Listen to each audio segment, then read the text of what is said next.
More candidates ratified over in the opposition camp. The AstraZeneca vaccine rollout commences here in the capital in Grand Bahama, and a major demonstration by prison officers. Good evening, everyone. I'm Leah Cooper with your JCN News for this Wednesday, March 17th. The Progressive Liberal Party has so far ratified at least 31 candidates to contest in the upcoming general elections slated for May next year. Last evening at the party's National General Council meeting held at the Faith United Missionary Baptist Church, 4 incumbents ratified, including the PLP's leader, Philip Davis, for Cat Island, Rumkey, and San Salvador, Deputy Leader Chester Cooper for Exuma, Ragged Island, Glennis Hannah Martin, Angliston MP, and Von Miller, Golden Isles MP. They were among 13 PLP candidates ratified for the upcoming general elections. Joining the 4 incumbents are 2 PLP senators, Dr. Michael Darville, for Tall Pines, and Clay Sweeting for Central and South Eleuthera.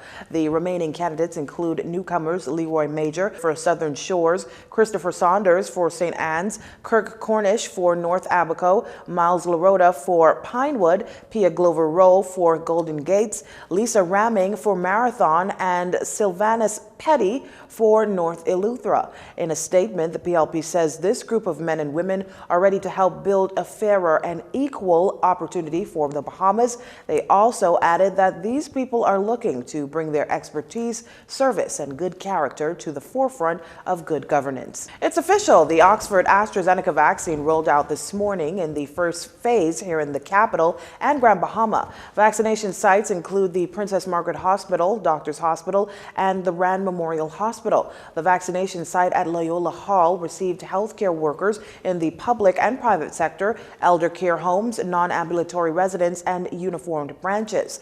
JCN's news team was at PMH this morning as the first group of doctors, nurses, and staff assigned to the hospital received their doses of the AstraZeneca vaccine. Medical Chief of Staff at PMH, Dr. Carolyn Burnett Garraway, says it was a privilege to be the first at the hospital this morning to receive the vaccine. I didn't have any concerns.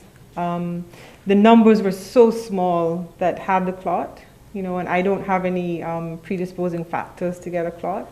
So I wasn't worried. The benefit of taking this vaccine outweighs the chance of getting a little clot. So I encourage everyone, when your time comes, when it's your time to take the vaccine, please get it and protect yourself. Chief telephonist at PMH, Marina Lang, who's also fighting lumps, says she took the vaccine because she wants a sense of normalcy, as it's been a year since she's seen some of her family members. I would really love to travel. I want to bring some normalcy in my life.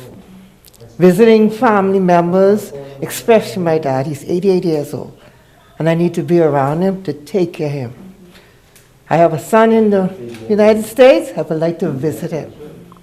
So that is my main reasons to be vaccinated. Chief Clerk at the Department of Pathology and Laboratory Medicine, Catherine Rogers, says she was excited about getting vaccinated. I wanted to be the first, one of the first.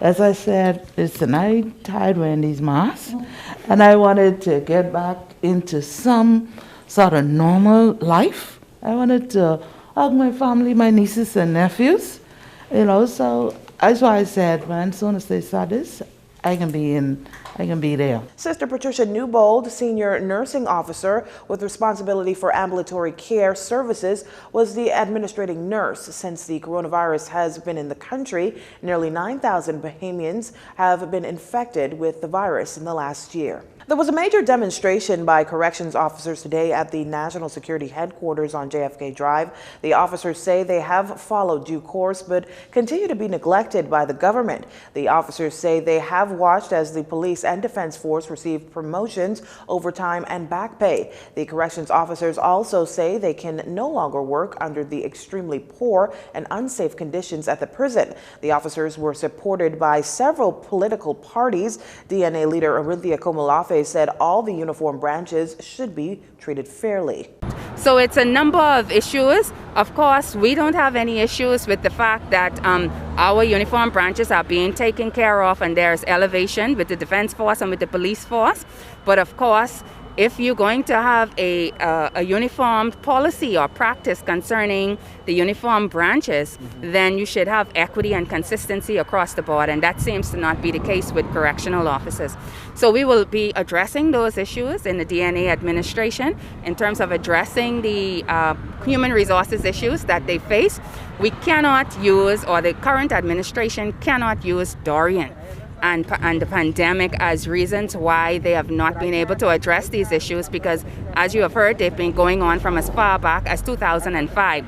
So that's 3 prime ministers. Aspiring candidate Gerard Darville was among members of the official opposition supporting the corrections officers and had this to say about the officers who expressed concerns about their own safety, both on and off duty. They have concerns that in their transportation of dangerous criminals, that their cars are breaking down on the side of the road. With them having issues, they don't carry firearms. Some of these criminals have hits on them, and they are on the side of the road at God's beckoning. And so we have to address certain issues, because when the government could take $20 million and spend on sidewalks, $17 million and spend on drones, and the people, they can't eat these things. They have children that are in college that need tuition paid. They have mortgages that need to be paid. And these things cannot happen off of promises. These things cannot happen off of hope. We need a clear vision. Lincoln Bain from the Bahamas Evolution Coalition said the corrections officers have the right to be disgruntled. We're talking about people who are on the front lines for us, man. And I told them, as a former police officer, you know, we only had to deal with these dangerous criminals for a couple of hours at most, and then we send them to the prison officers who are with them constantly. Their lives are being threatened, you know, because they are the ones dealing with these dangerous criminals. We got to look out for them, man. They are there fighting. Some of them are the only breadwinners in their home. The corrections officers demanded to meet with the Minister of National Security, Marvin Dames, with the hope that he would hear their concerns. The officers claim a previous meeting with Dames was non-productive.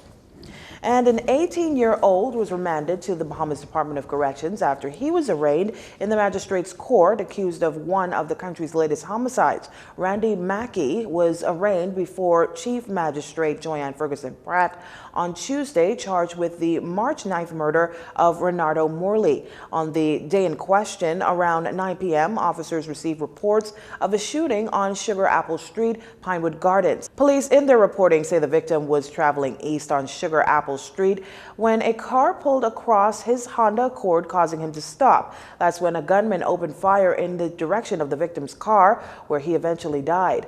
Mackey was not allowed to answer to the charges. He returns to court on June 17th for service of a voluntary bill of indictment. Until then, he is remanded. You're watching JCN News. Stay with us.